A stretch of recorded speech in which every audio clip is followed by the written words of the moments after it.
Just give me a second.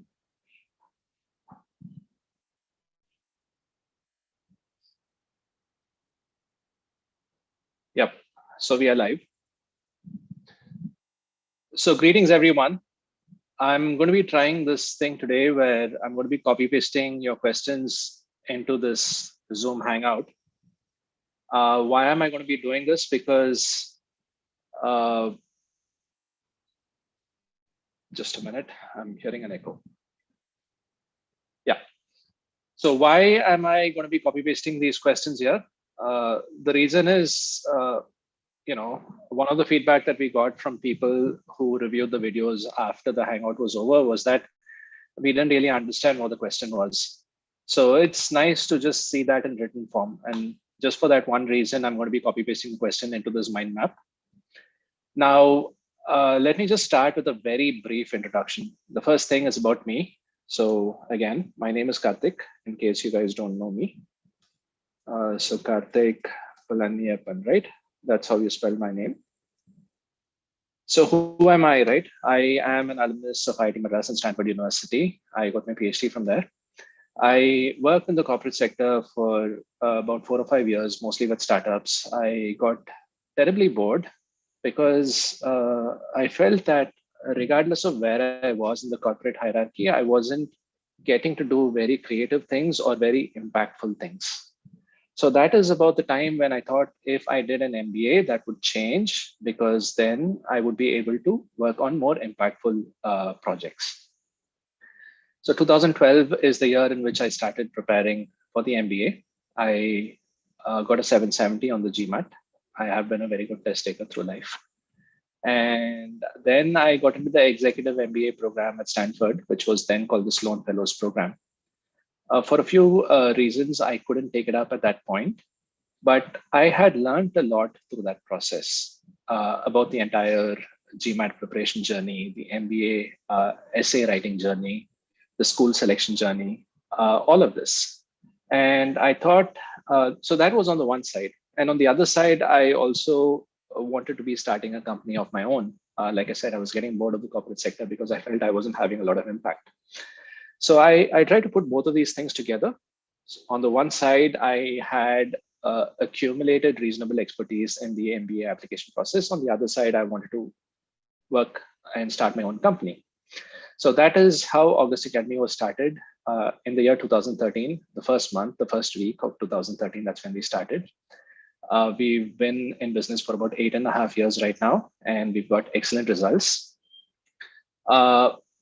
So that brings me to about August Academy, right? So we've been in business since 2013. We've worked with hundreds of Indian students mostly.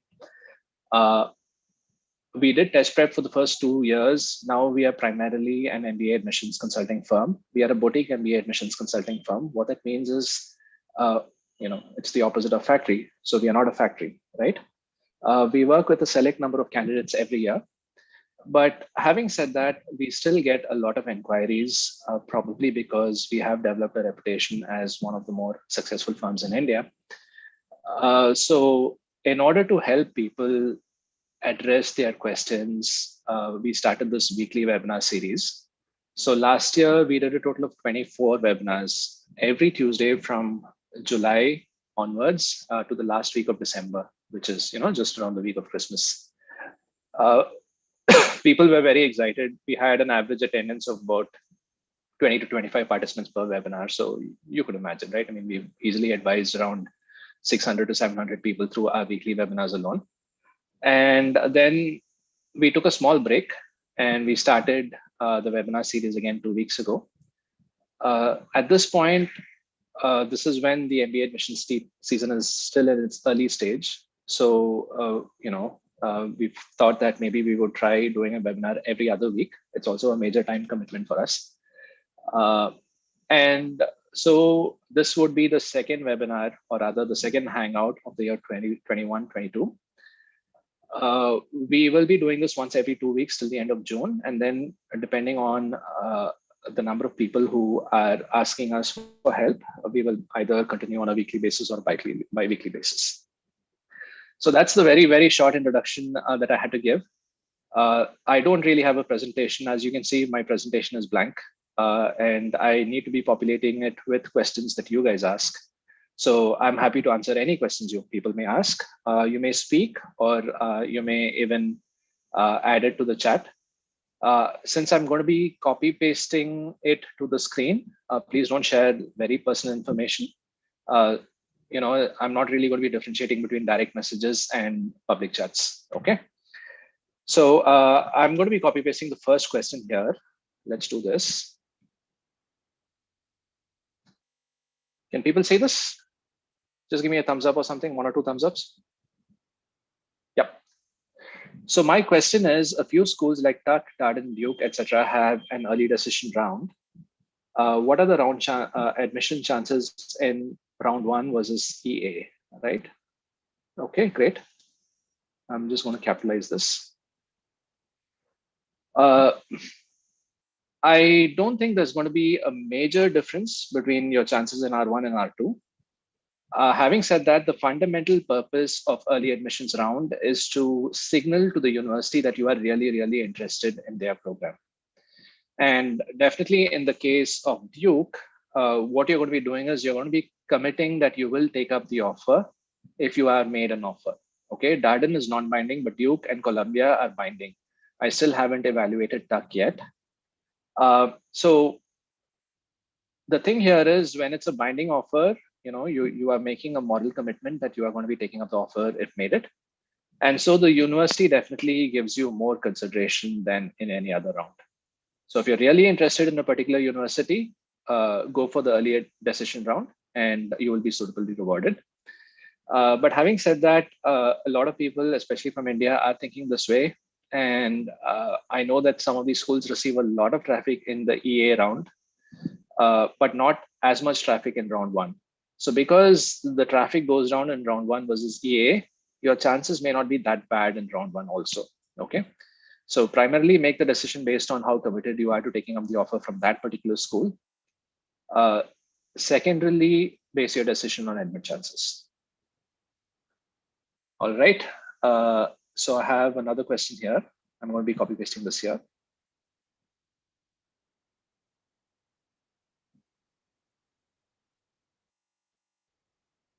All right.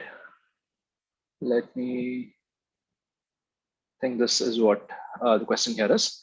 Hey, I have cleared all 3 levels of CFA, but I have not applied for the charter yet. Will a charter add anything to my candidature? It just means getting to write first name, second name, CFA. No, it's not that big of a deal, so don't worry too much. But having said that, you have done the hard work to clear 3 levels of CFA. So by all means, if you can get into the charter, please go ahead with it. And I believe getting a CFA charter means you spend about a year or so working in the financial services industry, right? Correct me if I'm wrong. So the fact that you have a charter, I mean, obviously people can also look at your resume and figure out that you have experience in the financial services industry. But the fact that you have a charter will just validate that, right? How do I help students with the admissions process? What are our charges, if any? So I'm going to be copy pasting this, but I'm going to be getting to it at the end, if that's okay. All right. Now somebody else has a question. I'm going to be copying this. So I have a Gmat of 700. Will an AWA of 4 be a concern? Planning to apply to colleges in Ontario, Canada. So that includes Rotman, Ivey, Queens, and Shulich, right? So let's correct this. Yeah. No, an AWA 4 is going to be okay. I'm a little concerned about the Gmat of 700 though, which in recent times is proving to be on the lower side for Rotman. It may still be okay for Ivy, Queens, and Shulich, but for Rotman, if you can push it up to a 730 or 740, that would be best. While I say this, I would also want to talk about a recent result that we had. Last year in the early decision round for Rotman, we had somebody get in with a 710, okay, which is not very far away from where you are. But by and large, a lot of people who are getting admits from Rotman are in the higher 700s right now, 730, 740s, and so on. Okay. So Abhishek, has a question which says 3 years of work experience at this point. But again, I don't know what the question is, Abhishek. So please type in the full question and I'm going to be able to answer that for you. So somebody else has a question. I gave the Gmat twice last. Hi, I gave the Gmat twice last year, scored 710 and 660 respectively. And is the GRE better suited to me if I'm better at verbal? Okay, let me just take this up. So my experience has been that people's scores do not change drastically between the GRE and the Gmat. And you can test it out for yourself by taking a mock exam this weekend. All right. And what do I mean by the scores are not very different between the GRE and the Gmat, right? Especially because the scales are different. The GRE is between, I think, 260 and 340, and the Gmat is between 200 and 800, right? Typically, what's going to happen is your percentile ranking is going to be about the same in both of these tests. So if you scored a 710 on the Gmat, I believe the 710 is roughly 92, 93 percentile. Maybe let's just assume it's going to be a 90th percentile, right? Your GRE score is going to be around the 325 to 328. Okay. This correlation happens very, very, very commonly. It is very rare for somebody to have a 332 on the GRE and a 710 on the Gmat. Okay. But having said that, please test it out. And in the rare cases, somebody may actually be better suited to the GRE than the Gmat, but that's a very rare occurrence. But if you belong to that rare pool of candidates, then definitely you're in luck. So try a mock test this weekend.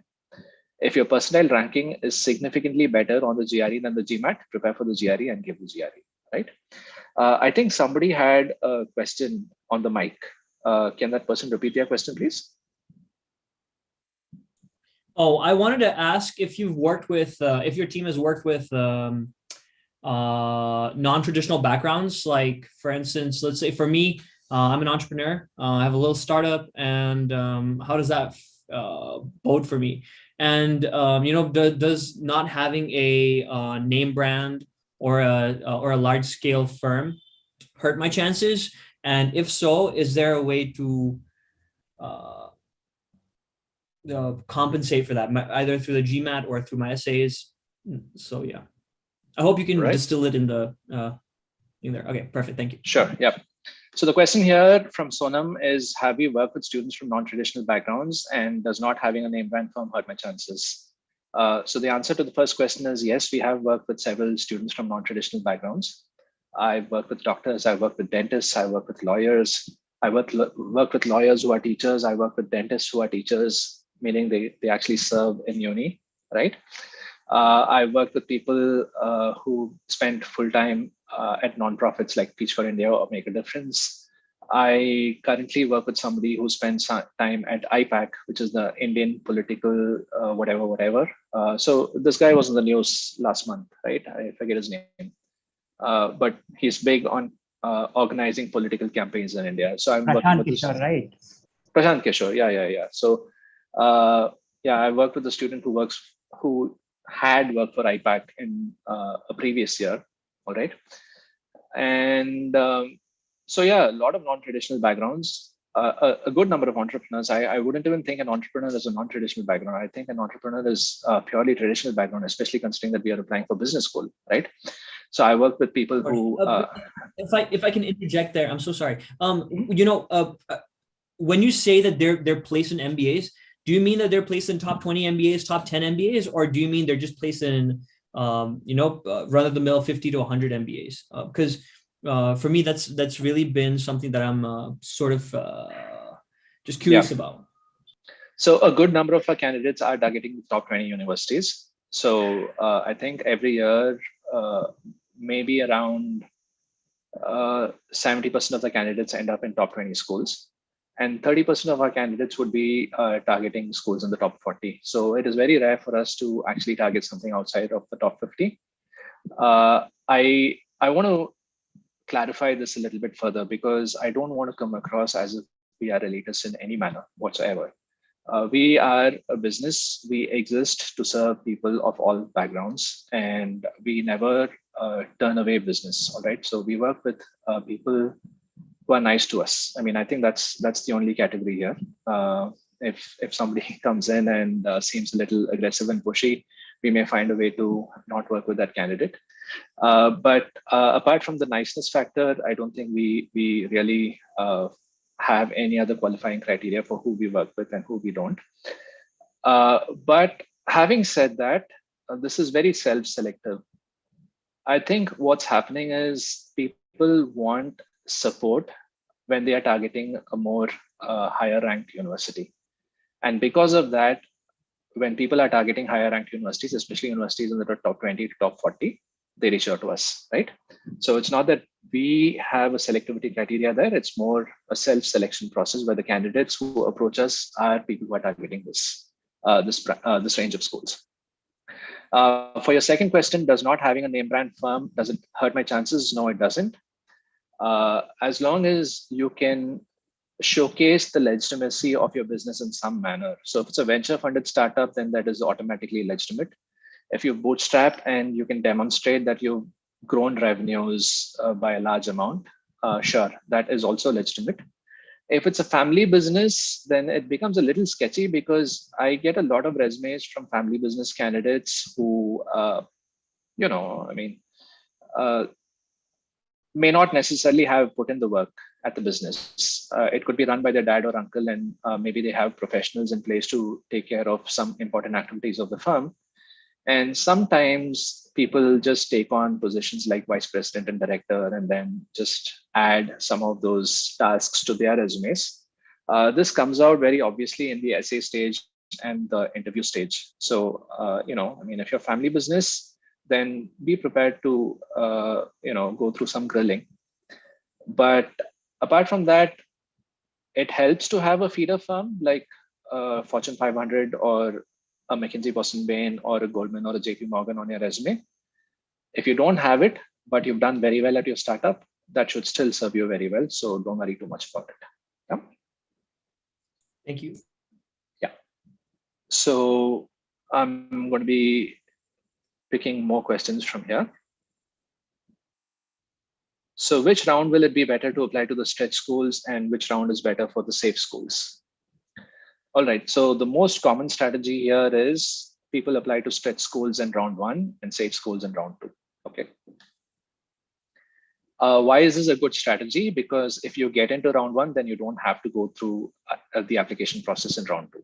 That's it. It's as simple as that. So that means you save money.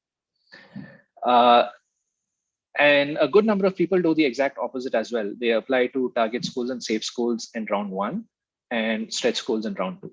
Now they do this for 2 reasons. One of the reasons why people may choose the opposite strategy to what you've listed here is, sometimes it's just nice to feel good that you have a result in hand and you actually are going to attend college next fall. Okay. And in that pursuit, people may get into a slightly approachable school in round 1. And then what happens after that is, that there's a baseline that you've established for yourself. And what are you going to lose, right? So why not shoot for the moon? So people take a moon shot in round 2. Okay, so that's one of the reasons why people apply to a safe school in round 1 and a stretch school in round 2. There could be another more commonly done reason for why this is done, which is the pursuit of your GMAT score, right? So typically, some candidates may not have reached their target GMAT score by round 1. So they may, let's say if your target is 740, maybe you just got to like the 700, 710 point in round 1. And you're not quite clear whether your GMAT is going to go up or not. So you want to make the best of the scenario and you apply to a few schools for which 710 is adequate. All right. And then you actually get in. Okay. But then what happens is, you're in the middle of your GMAT prep also, and come October or November, you take the test one more time and you suddenly end up with a 740 or 750. This is not something that happens very, very commonly, but this is something that has happened. Okay. And once you get to the 740, 750 mark, suddenly it looks like, why don't you try for something better? And better means something higher ranked. And so people may apply to a few stretch schools in round 2. Okay, so both strategies are undertaken by an even number of students. There's nothing wrong with choosing one strategy over the other.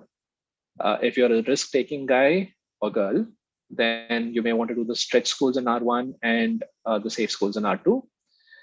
If you're someone who wants the comfort of an admit as soon as possible, and trust me, I mean, I'm probably one of those people as well. It's a very, very draining process, the MBA application process, because you go through a lot of highs and lows. Every ding that you get is probably going to put you down in the dumps for about 2 or 3 days.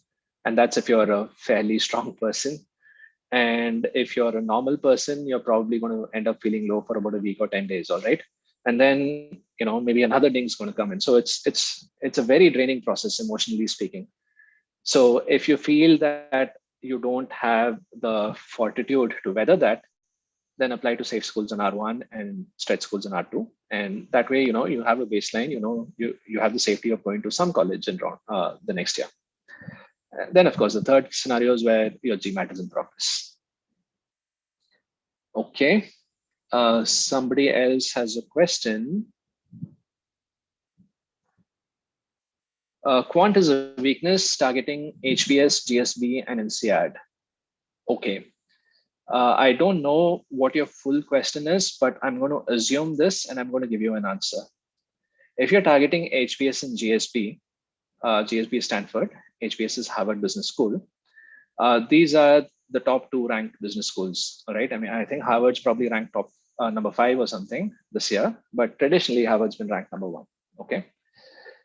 So these schools, in order to have a legitimate shot at these schools, typically a 750 plus is in order. And in order for you to get that 750 plus, you probably need a 49 or a 50 or a 51 in quant, okay?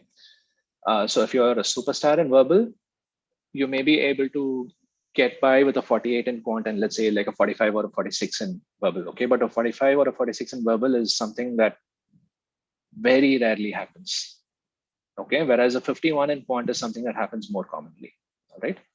So 750 plus, that's your target. Insead is okay. I've had strong applications to Insead with 710s and 720s before. But the only thing about Insead is you need strong international experience. All right. So as long as you can demonstrate that, you should be okay. Did I have a question?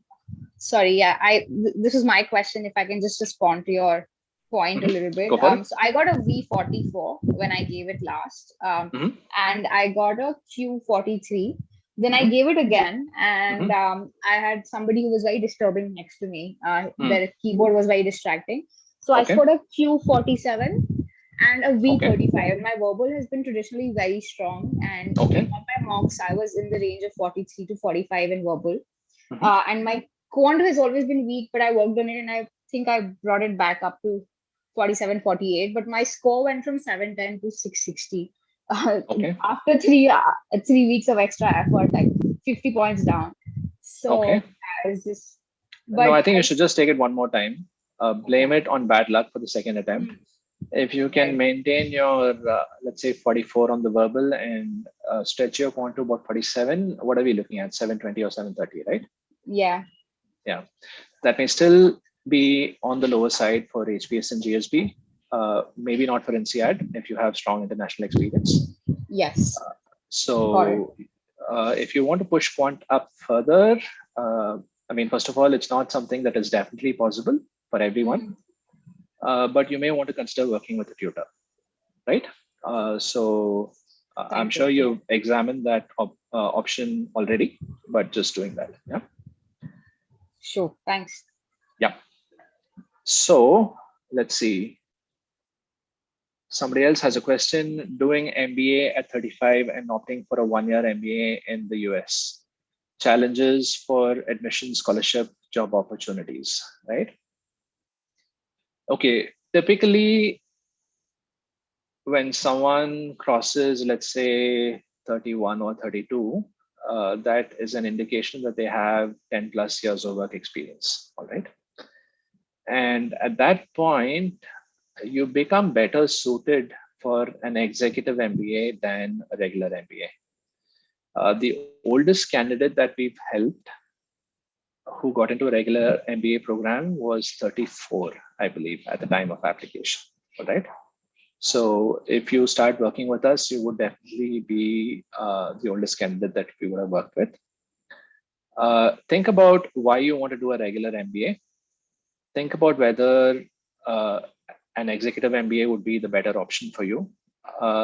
See, most of the students who are in your program in a regular MBA are people who are going to have 4 to 5 years of experience, right?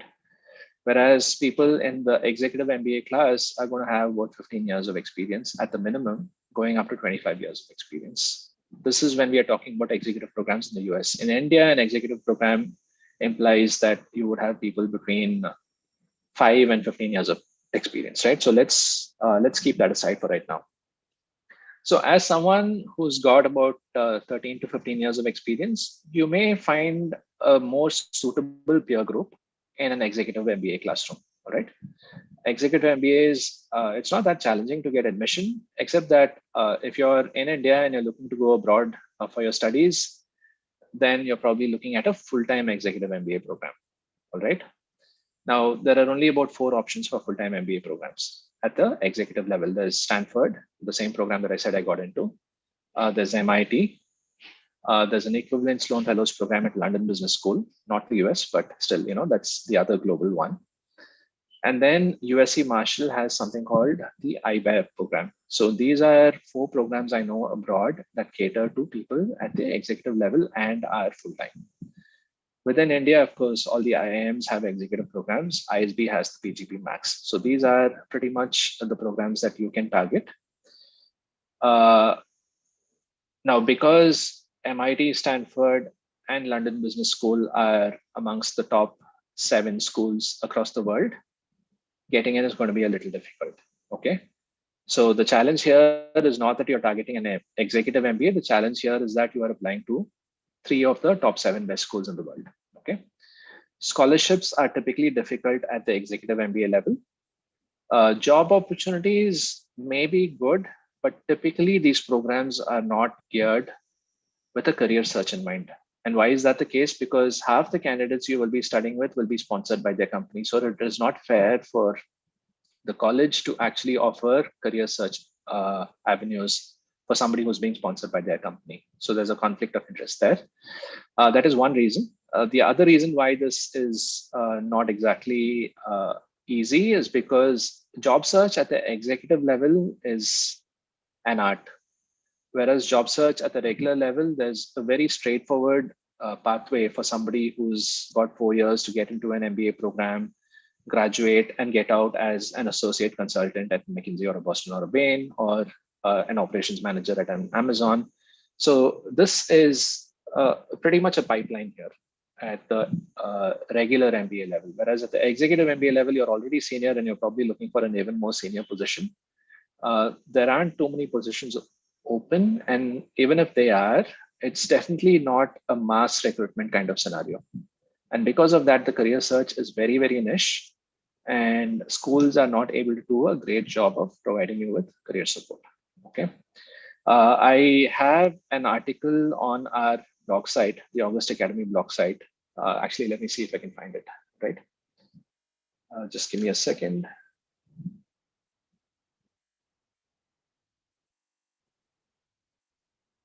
Yes, got it. So this is the link. You may want to copy paste this link, all right? And I've given a little bit more insight here. So moving on.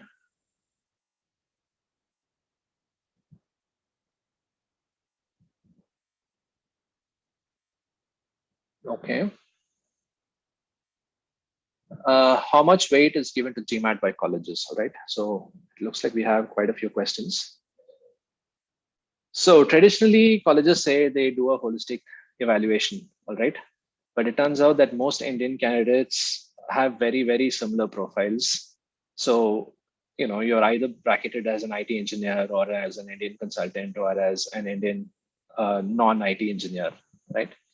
So once you get bracketed into that kind of a pool, and there are a lot of people in the same bucket as you, the GMAT becomes one way to differentiate, or rather see who should be given that seat, right? That's the only fair way to do it. Otherwise, you're really being very subjective and say, hey, I think that person's essay, see, an essay is an indication of the kind of adversities and the kind of important stories you have in your life. Okay, so you may have a few important stories in your life, and some other candidate may have other important stories in their lives. This becomes very subjective to compare your achievement with another person's achievement, or your adversity with another person's adversity. So the GMAT is a very objective way of doing this comparison, right? So my standard answer to that is as such. Let's assume that for candidates in a particular bucket, a college is able to allocate 5 seats. Now, traditionally, they may get about 30 applications to fill those 5 seats. And just basis your profile, meaning the kind of work you've done, how strong your letters of recommendation are, and how strong your essays are, you may be shortlisted to the top 10 to 15, okay? But there's still only 5 seats. So you've come from 30 applications to the top 10 or top 15. How do you make it to the top 5? At that point, the GMAT may become very important. So definitely do your best on the GMAT. And once you are certain that you've done your best, let's focus on the other aspects of the application to ensure that it's rounded off. Okay, so I have another question here. Not this, sorry. So I already have an MBA from a tier 2 college in India. Would that have any detrimental effect on my MBA on my application for a 1-year MBA? I already have a 6-year financial services industry experience. So yeah, getting into a second MBA is a little difficult compared to getting into a first MBA. But having said that, a good number of colleges are okay, especially if you have a very good reason for why you want another MBA.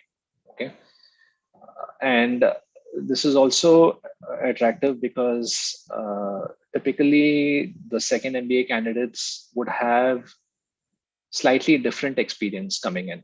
So when most Indian applicants are from, let's say, the IT sector or the mainstream engineering sector, someone who's already had an MBA may be working in a marketing role at, let's say, an ITC. Why am I naming ITC? I had somebody who worked with ITC last year in a marketing role, and this person made it to Kellogg. So this was a second MBA candidate, right? Yeah, I mean, same thing applies to financial services as well. Okay, so there's a very simple writing question here. Can I use the ampersand instead of and in my resume to save space and contain points to a single line? My personal preference is not to use the ampersand, but that's just me and that's just my personal preference. And actually, if you the ampersand is that and symbol, right? I mean, I think he's actually put that symbol there also. So my personal preference is not to use it, but then again, I mean, it's just my personal preference. There's no standard rule in English that says that. Typically in business writing, you don't use the ampersand, you use and. That's proper business writing. When do you use ampersand? You use ampersand for acronyms like PNG. Not for all acronyms, but for acronyms, PNG is a copyrighted symbol, right? And it's copyrighted with the ampersand.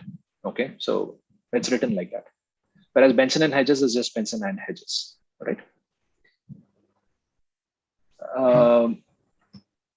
Yes, please. Sorry, my question is, so base course value this social work experience, like teaching to underprivileged, Teach My India or NGOs, right? Mm-hmm. So how do they know how do they weight my social work? Like, is there any yardstick or something like that where they can say, okay, this guy has done something good, or this guy is just bluffing, or like, how would they weigh, or how would they know my social work experience? Are you talking about it as full-time work experience, or are you talking about it as extracurricular experience? Extracurricular activity. So extracurricular, every second resume I see, the candidate says they've taught underprivileged kids math, physics, and English on weekends. So Okay. so that's the reason I'm asking you. How would AdCom know? No, what forget the- AdComs. I mean, if I get 50 resumes where people all do the same thing, there's nothing differentiating these 50 people. Okay. Yeah, so that's where it starts. But typically, I think rather than just, I mean, teaching is noble, teaching is great. The second step would be to organize a group of volunteers and impact people at a slightly higher level. Instead of teaching, like, I don't know, personally, you can teach 3 or 4 kids. But when you organize a group of volunteers, and typically this is possible only when you spend time with an NGO, like Make a Difference or Teach for India, then you can impact 50 or 60 kids, and then slowly you may be able to impact 5 or 6 schools. So I think this is not very different from the corporate hierarchy. This is possible to do if you are a full-timer with one of these nonprofits. Sometimes people are able to do this in an extracurricular capacity as well. Okay. But if you're just going to tell me that you taught math, physics, and chemistry and English and, I don't know, Kannada or Tamil to underprivileged kids on weekends, I'm going to be appreciative of your efforts, but I don't think that is sufficient to qualify you over somebody else who's done exactly the same thing. Okay. Yeah. Yep. And one more thing. I got really. I'm losing you. I'm losing you, Anuj. Maybe you can just type the question and then. Very less. It is less. I got like my under. Can you hear me now? I think it will be good. You're able. Hello. Yeah, but there's a little bit of a lag. Hello. Hello. Now I think it'll be better now. So Okay. my question is, I got my undergrad score, which is around 58%. So will this impact my application as a whole, or to cover up this very less undergrad score? Can I do some courses or pre-MBA, or like there are so many pre-MBA courses online? So will that like help me overcome this deficiency? So on top of that, I have this chartered accountancy degree also. So this is my case actually, and I got 720 Gmat. So I was thinking, like, will my undergrad score impact my application? So yes, your undergrad score is definitely going to affect your application. I don't differentiate between 65% and 95%. Okay, but I think 58% is a bit on the lower side. So it's not necessary for you to be a superstar academic, but it's definitely important for you to have above average academics, and 58% is probably not above average, right? So that's going to impact your admission chances. The fact that you are a CA, the fact that you have a 720 on the GMAT will mitigate those circumstances somewhat, because the CA is known to be a very difficult degree to, not degree, but a difficult certification to qualify for. So that reputation is definitely very clearly delivered. And a 720 is a good score. Okay, so these will definitely mitigate your undergraduate score and help you boost your chances by a little bit. With regards to taking up additional coursework, sure, by all means, you can take up something on Coursera or edX and get a certification from there. That's perfectly fine. If you have the time for it, by all means, go for it. Sure, sir. Thank you. Yeah. So Sonam has a question. I think I've answered half the question before. No, wait. This is a slightly different question. Have you worked with non-Indian applicants? Are the chances better for underrepresented countries like Nepal? Yes, Sonam, I've definitely worked with non-Indian applicants, though about 95% of the applicants that I work with are from India. I do believe that there is a case to be made for students who come from underrepresented backgrounds. So I worked with a student from Kenya a few years ago. I think he had a 680, all right? And what was he doing? He was a person who was managing cell phone tower operations. Okay, so that was his background. He got into Kellogg, all right? So, there you go. Same thing, if an Indian applicant is doing something very similar, and let's say they have a 740 or a 750, they wouldn't be able to get a good shot at Kellogg, all right? So I think your chances are better simply because you come from an underrepresented country like Nepal. So definitely happy to discuss your chances at a suitable time. Yeah. So the next question here.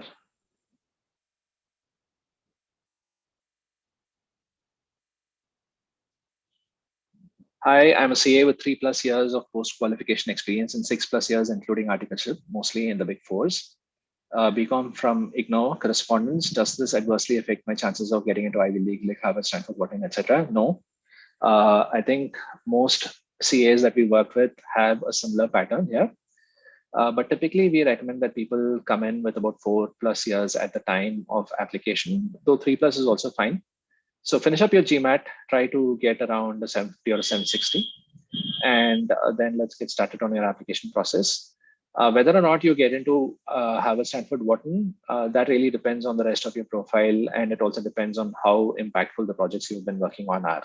Okay, so the first step is to get that 750+, and the second step is for us to examine your professional experience and see if that qualifies you for HSW. But if you're able to get a 750+, I think definitely a top 10 or a top 12 should be possible. So let's take the next question.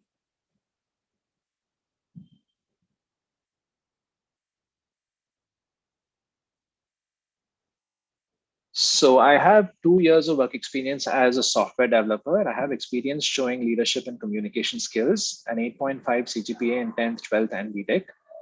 Is this enough for having good chances for an admit from Warwick, London Business School, Imperial, Said Judge School of Business? That is the top UK colleges. I'm aiming for a September 22 intake. So typically there's about 3 categories of colleges here. All right, London Business School stands in a category of its own. Oxford Said and Cambridge Judge are, let's say, the second ranked category in the UK, and Warwick and Imperial will be after that. All right. For London Business School, you may need a Gmat of around 720 or so, excellent work experience. Said and Judge, you may need a 720 or so, above average work experience, non-competitive sector preferably. Warwick and Imperial, again, a 700 or 720 should be good, but they are slightly easier to get into. All right, so 3 categories of schools here. Across the board, I think 2 years of work experience is probably on the lower side. So I typically ask candidates to have at least 4 years at the time of application. 3 years at the time of application is acceptable. All right, so try to spend at least another year, and in that 1 year, try to get a little bit more leadership. And if you can get that 710 or 720, then I think we can give a good shot to these colleges. All right, all the best.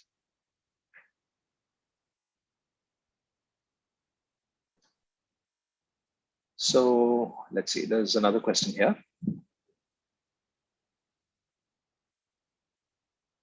How bad is a 720 score to expect scholarships for women? Which schools to choose? 720 is actually a good score.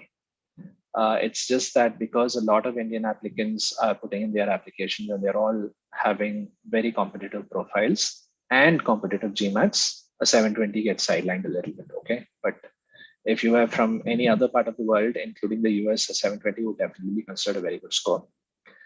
But if you want a scholarship, then I think you should be targeting a top 20 program, top 20, top 25 program in the US.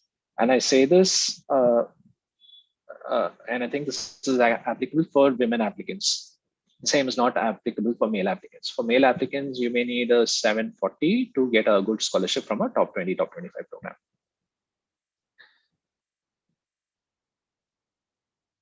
All right. So here's another question. On the subject of brand names and feeder schools, does a software unicorn which feeds candidates into top Indian business schools and hires execs from top EU American B schools have brand value on a resume? Can the brand value be leveraged in the essays interviews? Definitely yes. We work with people from Swiggy, Oyo, Paytm. What else is there? Geo. Though I don't know if you would call Geo a startup or not, right? So we've definitely worked with people from these companies and they've had very good results. So nothing to worry about. Okay. So there's another question here. I see 2 Forte programs for women, one on demand and in person. Is it good to go for the on demand program just for the application waiver? Confused between 2 programs with $450 and $600. What to choose? Can you speak up a little bit about this, Shrutakirti? Yeah, I've checked these 2 Forte programs. One is having the on-demand program where they will be taking care of application process, Gmat, and then application waiver fee as well for those Forte schools. And another one which opens in summertime, which is having $35 application fee plus $600 application fee. They're also the similar process, application process, and then application waiver fee for Forte schools. So in order to get application waiver, is it good idea to choose Forte program? You want to choose a Forte program just to get the application waiver? Yeah. Okay. Okay, now you may mute it. Yeah, see, that is just a mathematical calculation, right? You may expect to spend anywhere between $150 and $250 per application. And every year, at least 2 or 3 schools that you're interested in may offer application waivers anyway, just by themselves. I know Duke does that very routinely, okay, if you attend their webinar. So assuming you're going to be applying for, let's say, 6 colleges, and 2 of these colleges have given you waivers, you're going to be paying the application fee at 4 colleges anyway.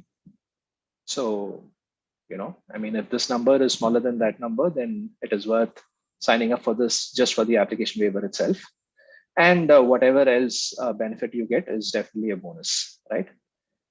So thanks for bringing my attention to these 2 Forte programs. I think this is something that may be useful to all women on the panel today, right? So I have another question here. Okay, I think this question has been answered already.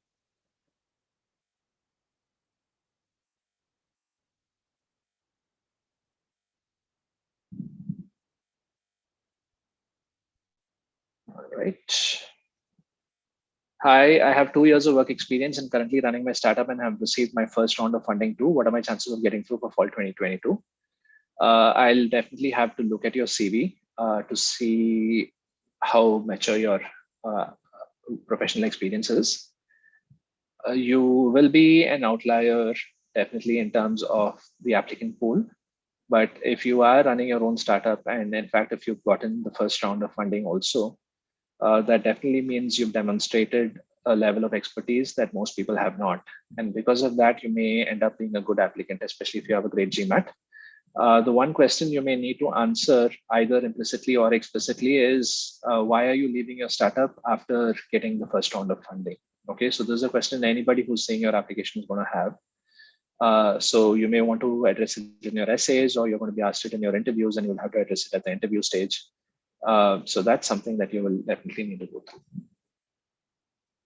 But yeah, please reach out, and you may be an outlier, and we may want to examine whether to consider your application for this year or next year.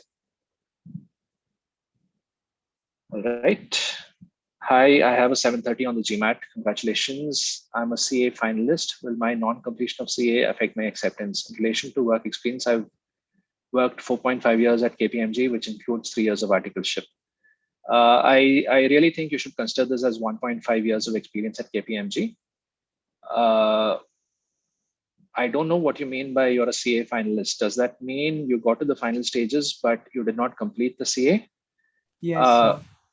Yeah. Hi, Karthik. Hi, I'm so sorry. Hi, but yeah, I haven't not completed my CA yet.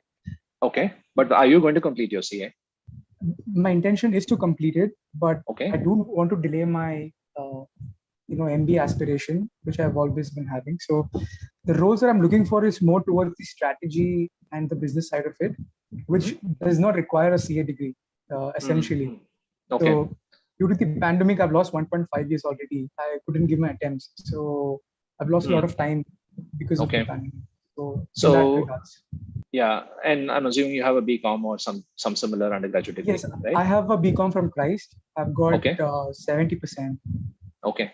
Okay, fair enough. I wouldn't want to consider the 3 years of articleship as full-time work ex, maybe half-time work ex at best. But anyway, that's a discussion you should have with the colleges. All right. Got If it. there's a college that is willing to consider it as full-time work experience, then by all means you may apply this year itself. But if they are not willing to consider it as full-time work experience, then essentially that means you have 1.5 years of full-time work experience, get another 1.5 years or so, and then you should be good to go. Got it. And in that 1.5 years, I think the standard procedure is try to get as much leadership experience as possible, work on your extracurriculars. And given that you have so much time, you may as well try to add another 20 points to your GMAT if at all that's possible. Got it. Got it. Also, one small point. I've completed my my undergrad in 2017 from Christ as a regular college. Okay. And then I started my articleship. So okay, would that still be counted as my experience, given the fact that I've completed my graduation and then done my work experience? Yeah, it's a very subjective question, right? Okay. I think the best person to answer this would be the person sitting in the admissions committee. Got it. Got it. So I think it's better you get it answered directly. Got it. And one last question on extracurriculars. I've done professional dancing for about 12 years. Okay. I've represented India in the London Olympics 2012 for my dancing. Okay. But would this add any value to my extracurriculars, or something to do with the volunteering part alone? Something that I had to doubt about. See, I mean, is it a competitive event or is it like the team?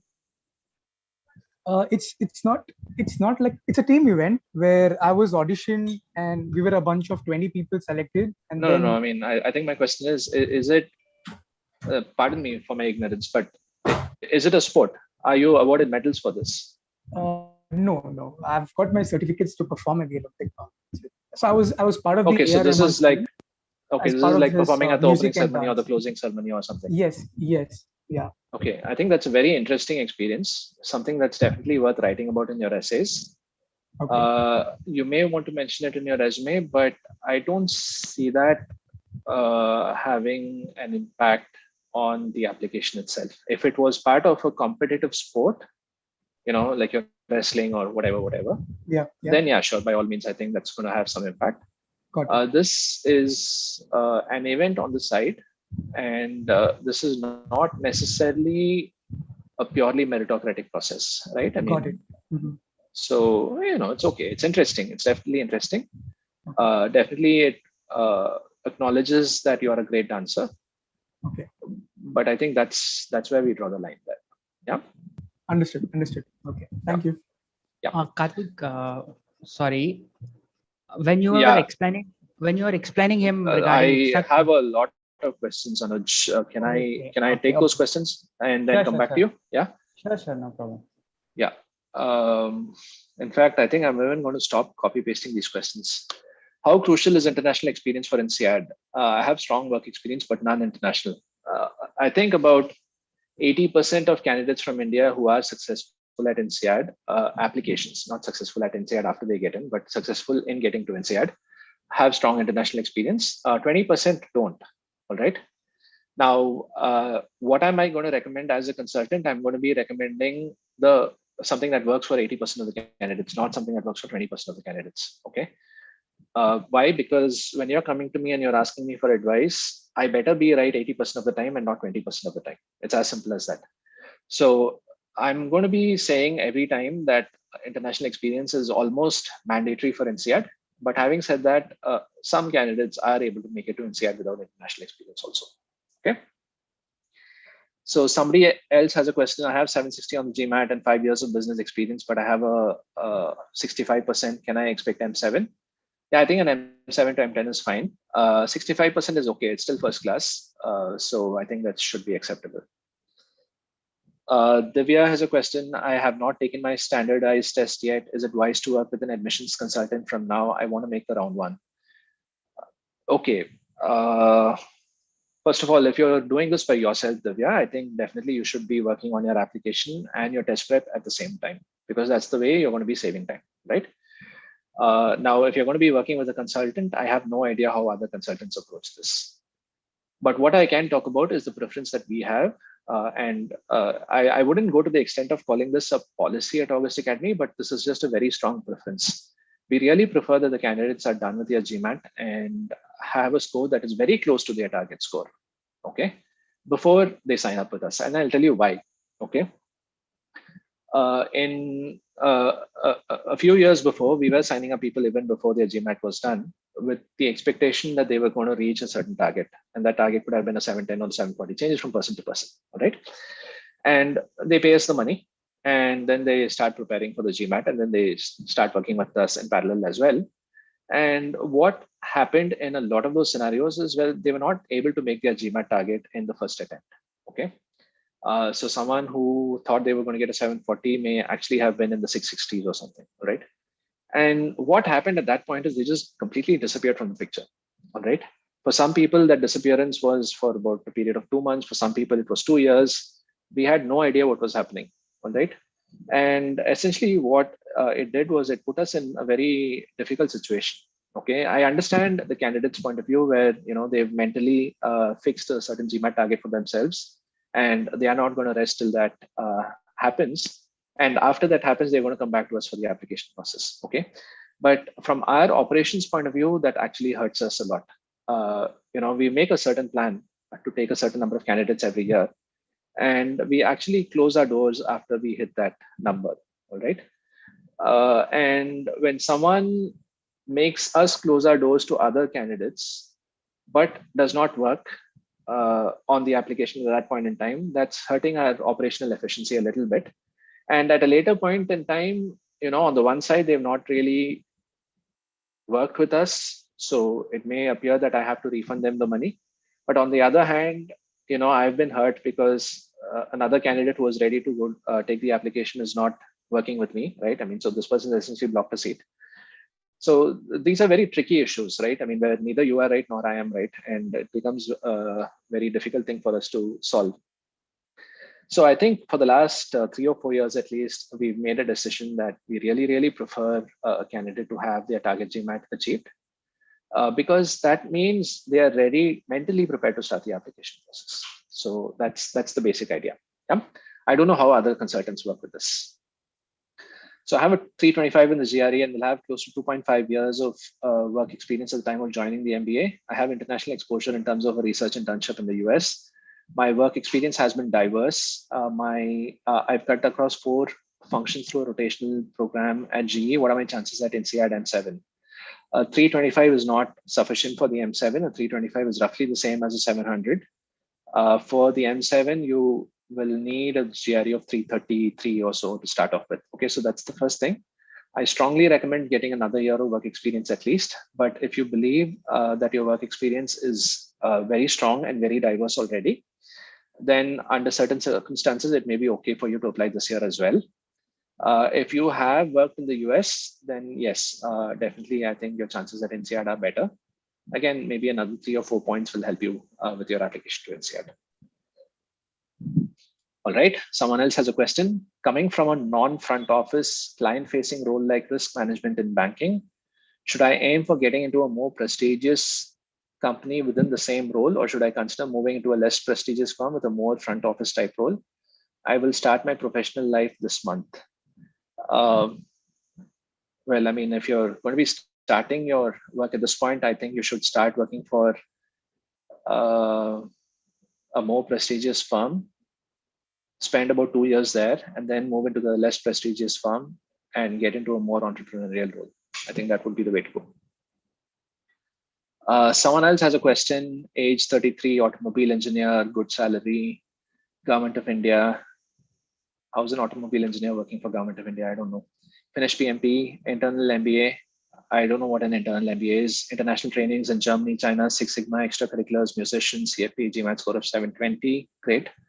Project manager, finished my MBA already, executive distance, company sponsored, handle different projects with all OEMs. Will 1 year executive MBA from IIMs be beneficial looking for product managerial roles? Yeah, I think a 1 year MBA from IIM should be okay. I have an experience with a company where I work with German and US clients. Does that count towards international experience? It definitely does, but I don't think it's going to be differentiating you from the other applicants. We have at this point in time 34 applicants in the room, 34 people in this room, including me. I can guarantee you that everybody, including this gentleman whose profile that I just discussed, who works for the government of India, has worked with people outside of India. All right. So you're in a pool where everybody is doing the same thing.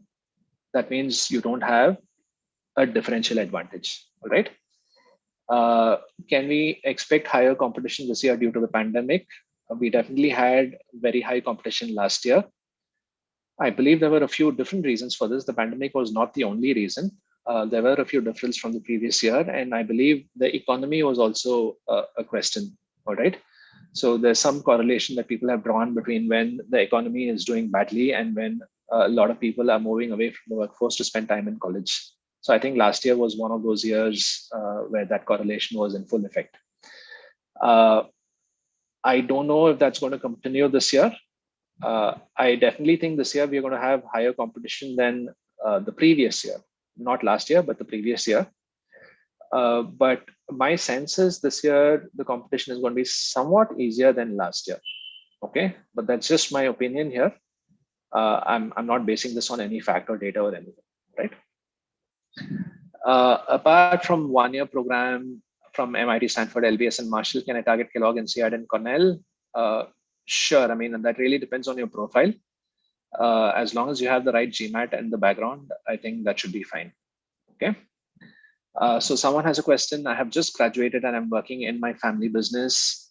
I believe without work experience, an MBA will not benefit me. What are your thoughts on this? And is there any number of years I should work for before I apply? So 4 years at the time of application. That's the average for someone who's looking to get into an international MBA program. Okay. 3 years at the time of application is still okay. All right. So definitely 3 years from now, just work for 3 more years. If you already have a significant accomplishment at the family business, then we can consider applying that year. If you've still not achieved everything that you could possibly have achieved, then spend 1 more year and we can apply at the end of the 4th year so that you have 5 years of experience at the time of enrollment, right? I'm planning to give my Gmat by mid-August. Will that be enough time to grab the R1 deadlines? Maybe 1 school or so, maybe 1 or 2 schools. That's if you're working with us, okay? Because we have a certain process that we follow, and I'll explain the process that we follow in just another 5 or 10 minutes. I'm a senior research and analyst working for a financial services consulting firm with 3 years of work experience, including 1+ years of experience leading a team, Gmat of 680. BTech in computer science with a 9.48 CGPA. What are my chances at Simon, Anderson, Keenan Flagler, Foster, Kelly, and Scheller? Simon, I think you have good chances even now, but for all the other schools, I think a 730+ would be useful. How to shortlist business schools if a person isn't sure which industry function they want to pivot in after MBA? So see, I mean, most schools in the top 25 are good at general management. Okay, what that means is some schools may be good at placing more people in finance, and some schools may be good at placing more people in technology, and some schools may be better at placing more people in consulting. But overall, most schools in the top 25 are good at placing a good number of candidates in every sector, right? So if you're not very sure about which industry function you want to pivot to, don't worry too much about it. Go to whichever school is the best school that you can get into, that you fit with, that you like. And then, the rest of the life is just going to fall into place. Don't worry too much about it. I have a score of 760 and 3 years of experience in early stage startups. Also, I have a work gap from May 2020 till date, through which I have been doing some freelancing work and working on my own startup during this time. Will this work gap affect my application? If yes, how can it be justified? I do believe this work year gap will affect your application. With regards to how it can be justified, we need to figure out what exactly you've been doing in this time. Just take stock of it and be as honest as possible about what you've been doing, why you had to take the gap, and what your plans are for coming back to the workforce. So I think this is a discussion that we need to have after you start working with us, because this is potentially, there's multiple dimensions to this. All right. The short answer is it's going to have a little bit of impact. There are certain cases where it can be justified, and there are certain cases where you decided to have a break simply because you had decided to have a break. But yeah, what are you going to do after that? Yeah. Work breaks remind me, I think the person with the biggest work break that I've ever worked with had a work break of 5 years. All right. So this was a lady, and she had a master's from Singapore, and shortly after she got married, she had kids, and she was out of the workforce for a good 5 years. And then she decided to re-enter the workforce. And before re-entering the workforce, she wanted an MBA. And I wasn't really sure what was going to happen, but we put in her application and she got accepted to Imperial. I believe her Gmat was around 640 or 650. Okay, so it's not even like she was like a super Gmat candidate, right? But the school really valued the fact that she had taken some time off to concentrate on personal life. They valued her contributions at her company before she took her break. And then they evaluated her based on the contributions that she made at her company before the break, which was 5 years previous, and also the volunteer experience she had during the break. All right. So, we can definitely evaluate what you've done and devise a suitable strategy for that. Okay, it's 7:40. So what I'm going to do is, I think somebody had a question on how we work with our candidates. So I'm going to take about 5 minutes to explain that. And then I'm going to go back to the questions and try to address this for another 10 minutes or so. Okay. So after I explain, anyone who's got a question may choose to stay in the Zoom Hangout for a little bit more.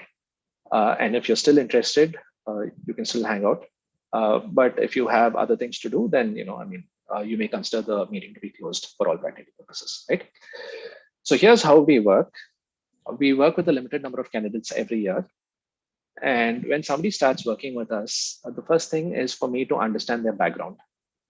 And in order for me to understand their background, I've devised a set of questions. There's about 11 questions the last time I checked. And I will be posing all those questions to you, and I will be requesting written answers from you. Overall, I expect you to write about 2,000 to 3,000 words over here. And then I will review your answers. And based on your answers, I will get a better understanding of your profile. And then I will be able to propose a suitable shortlist for you. Okay. And typically, the schools shortlisted are categorized into multiple buckets. There are stretch category of schools where the chances of you getting in will be probably less than 5%. There are target categories of schools where the chances of getting in are going to be between 30 and 50%. And then there's a safety category of schools where the chances of getting in are going to be, greater than, let's say, 65% or something. Okay.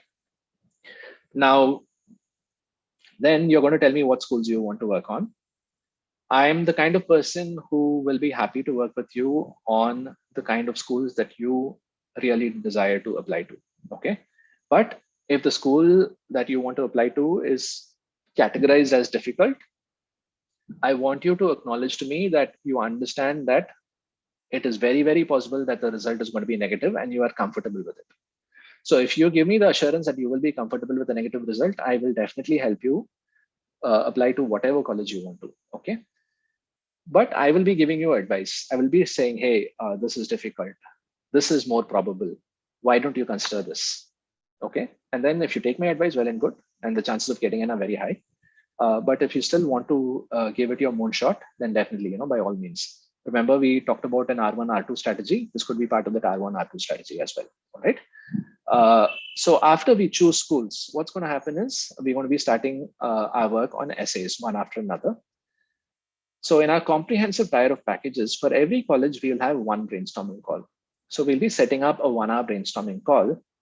And then you will be calling in at the appointed time. And then we will discuss your life stories one more time. We will look at the questions that the college has asked.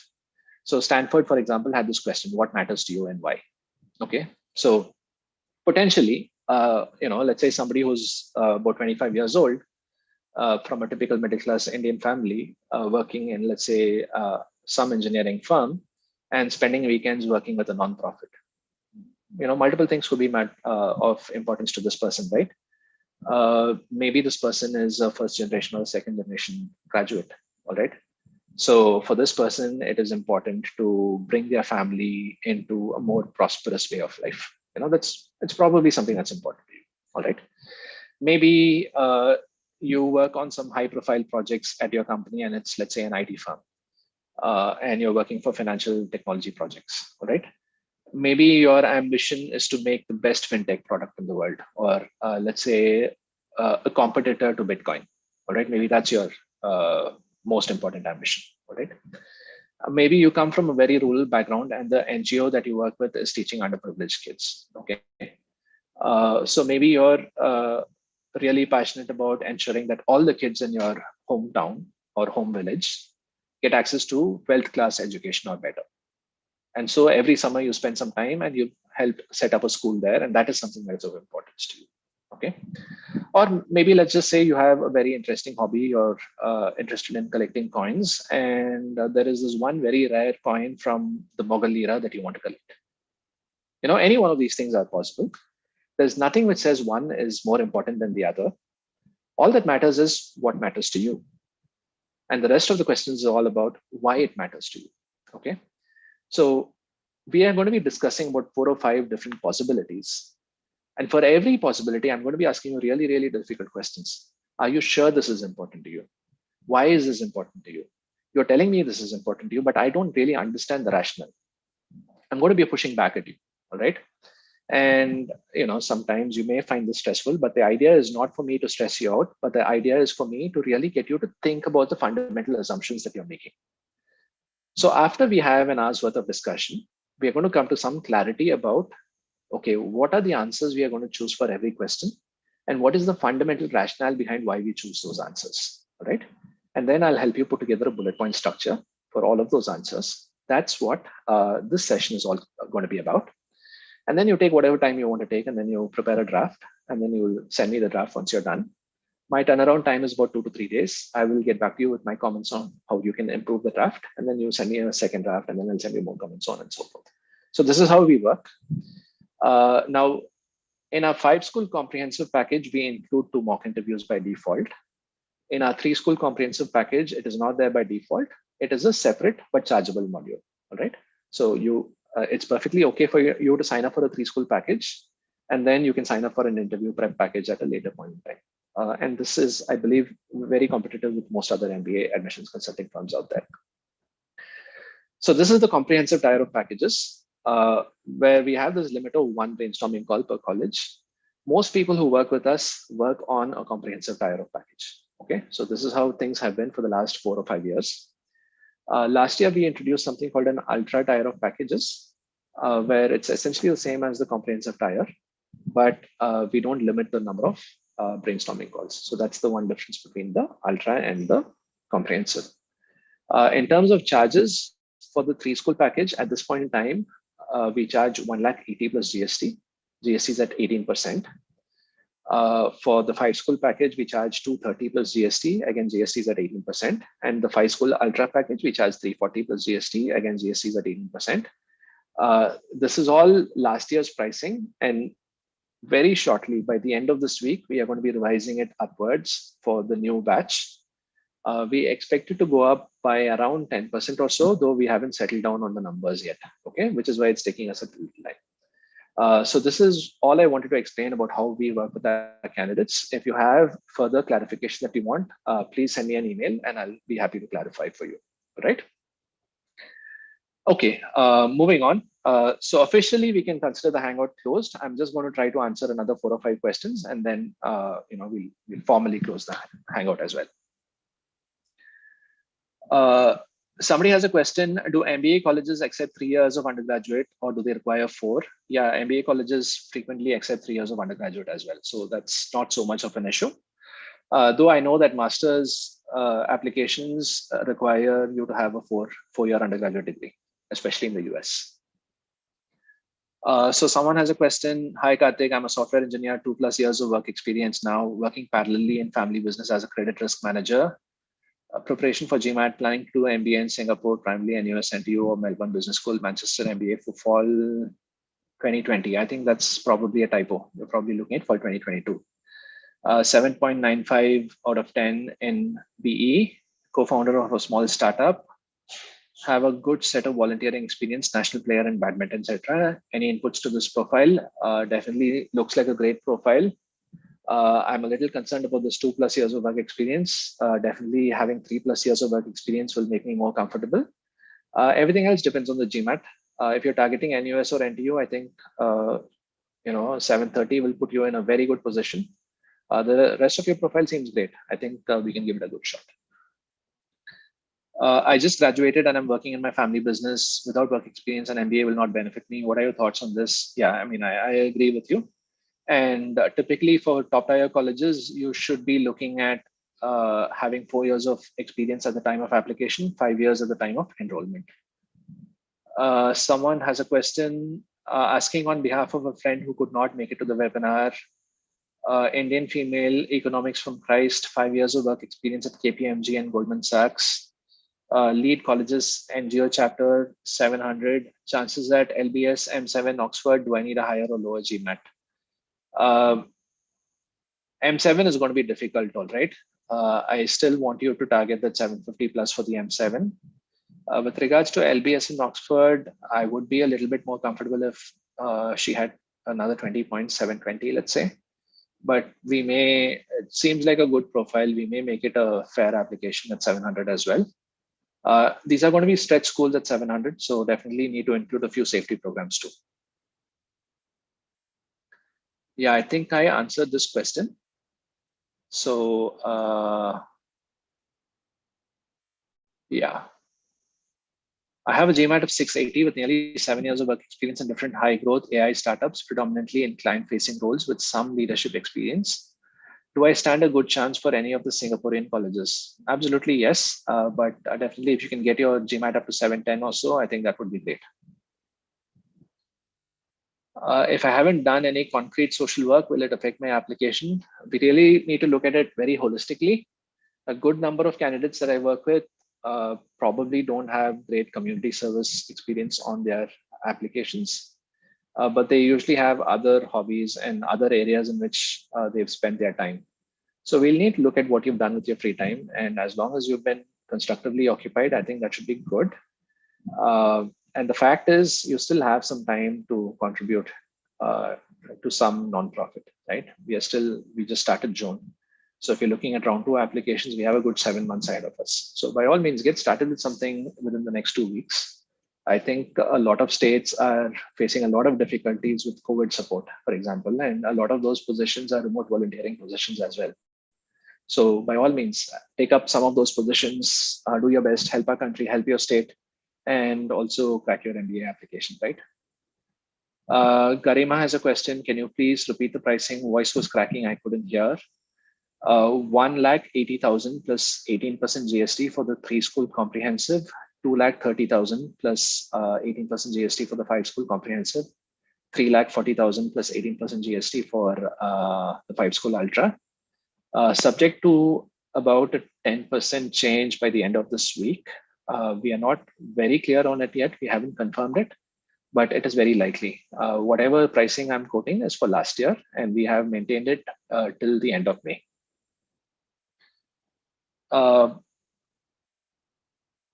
If I want to start the process after 2 years, when shall I contact you? Typically, see, the timeline is such that we need about 3.5 to 4 months to put together about 5 very high quality applications. This year, our earliest applicants started enrolling in March, okay? And then we had a good number of people enrolled in April and May as well. So right now, I think we are not full by any standard, but we definitely have a good number of applicants that we are working with, okay? So typically get in touch with us before May of the year in which you're going to be putting in your application. And somewhere between the 3rd week of May and the 2nd week of June is when we increase our pricing from last year's pricing to the new year's pricing. Okay, so I think for anyone who comes in before the 3rd week of May or something, you may have a slight bit of a pricing advantage there. But apart from that, you need about 3.5 to 4 months. That's the amount of time you need to finish up your work, right? All right, I think I've answered all the questions. I'm really, really happy that I was able to address everybody's questions. We plan to have another webinar of the same sort 2 weeks from now, but we are going to be having a webinar next week, most probably, where we'll be including a guest, okay? This is a girl who managed to get admits from a lot of M7 colleges. I'm still working out the final details. I'm yet to hear confirmation from her, but I think I should be able to receive this confirmation in another day or two. In all probability, we will be meeting next Tuesday at the same time, 6:30. I will not be the speaker. I will just be the host and interviewer. There will be somebody else who will be the speaker. So, please mark your calendars and attend next week's webinar as well to get a different perspective on things. And thanks a lot for making it today. We'll be housing this on YouTube as well. This is on YouTube live at this point. And like for the first set of webinars, I plan to include some timestamps and include the questions at various points as well, so that it makes the video, which is typically about 1.5 hours, more accessible. Continue subscribing to our YouTube channel and follow us on LinkedIn and Twitter and Facebook and Instagram, all our social media channels. Great. Thank you, guys.